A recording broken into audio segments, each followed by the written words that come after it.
আপনি চারদিকে ঘুরে বেড়াচ্ছেন, আপনার অনুভূতিটা ব্যক্ত করুন। অনুভূতি বলতে ওখানে সকাল থেকে বেরিয়েছি, এখন নিজের ভোটদান পর্ব সম্পন্ন করে আমি বেরিয়েছি। আমাদের এলাকার বিভিন্ন যে সমস্ত ভোট কেন্দ্র আছে, বিশেষ করে আমি গিয়েছি Mamata Rammanipur GP, Ganganagar GP, Krishnapur Ganganagar GP, Dalmi GP, Maniyarkal GP, এই কয়েকটা জিপিতে গিয়েছি।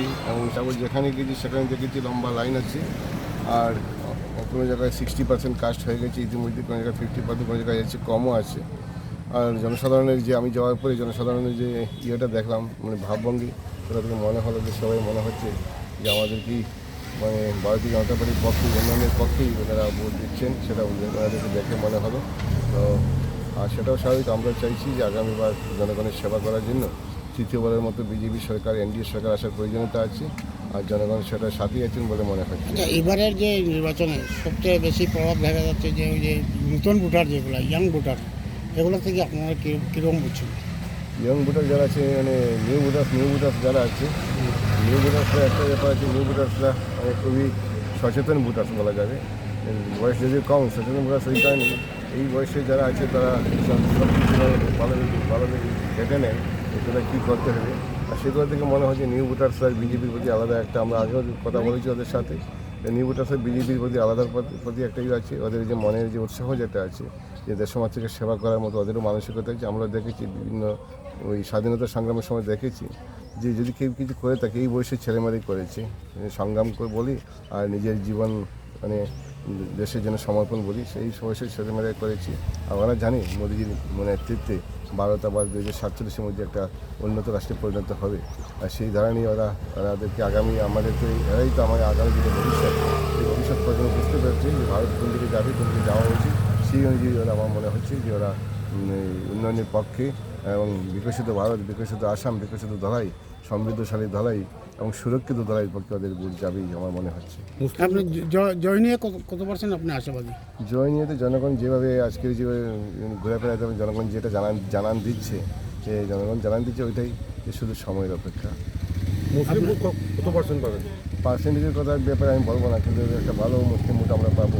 আর মুসলিম হিসাবে নয়, তারা একজন ভারতীয় হিসাবে, একজন দলাইবাসীর নাগরিক হিসাবে তারা উন্নয়নের পক্ষে ভোট দেবেন।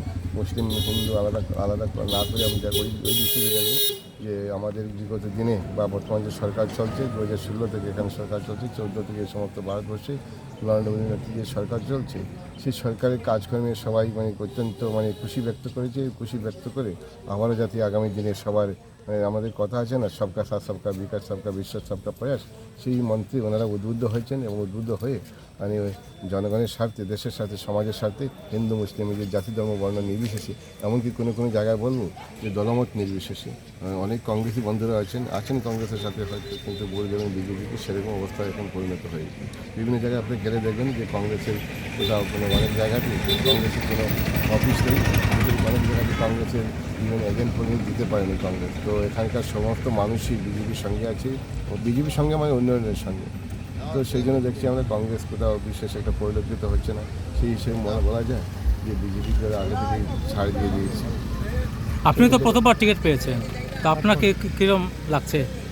হ্যাঁ, প্রথমবার টিকিট বা প্রথমবার যে কোনো কিছু, প্রথমবার হাঁটা শেখাটাও একটা আলাদা একটা অনুভূতি থাকে।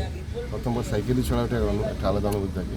আর এটা তো প্রথমবার টিকিট প্রথম ভেবেছিলাম যে একবার মনে হয়েছিল যে বিদায় হয়ে গেলে কীরকম হয়, কিন্তু এখন দেখছি যে মাননীয় মোদীজি বলেন না যে 140 কোটি ভারতবর্ষে আমার পরিবারের সংখ্যা এখন বেড়ে গেল 1,95,000 ভোটার আছেন, সঙ্গে আরও যারা বিলো 18 যারা আছেন, সেটা মোটামুটি আমার মনে হয় যে 2.5 লাখ হয়ে যাবে আমাদের এখানে যারা আছেন। তো এদের সমস্ত দায়িত্ব তো আমার উপর বর্তাচ্ছে। আগামী দিনে এই যে নবপ্রজন্মের কথা বললেন না, নবপ্রজন্ম যারা ভোটার আছে, হ্যাঁ, এই নিউ ভোটার যারা আছেন, ওদেরকে আগামীতে কি সুশিক্ষিত করে তুলতে হবে। তাই জন্য এডুকেশনের শিক্ষা একটা বিরাট ব্যাপার আছে। শিক্ষার জন্য আমাদের সরকার কাজ করে চলছে। এবং সঙ্গে সঙ্গে এই যে বেরোজগারি যেটা আছে, বেরোজগারি ওদের কীভাবে মুখ্যমন্ত্রী বলেছেন না যে 2 লক্ষ হবে, সেটা তো আমাদের ওদেরকে তো ঢোকাতে হবে, তো সেই জন্য কাজ করে যেতে হবে যে ওরা যাতে আসে। নিজের অনুভূতি এটাই যে নিজে আগে ছিল নিজের চিন্তা, এখন মনে হচ্ছে যে এই যে বৃহৎ পরিবারটা নিয়ে আমার জয়যাত্রা শুরু হচ্ছে, সেই বৃহৎ পরিবারকে কীভাবে সুরক্ষিত, সমৃদ্ধশালী এবং বিকশিত করতে চাই। সবার যাতে ব্যক্তিগত জীবন, সামাজিক জীবন এবং রাজনৈতিক জীবন, রাষ্ট্র জীবন যাতে ভালো হয়, সেদিকে আমরা মূল্য থাকি। ধন্যবাদ।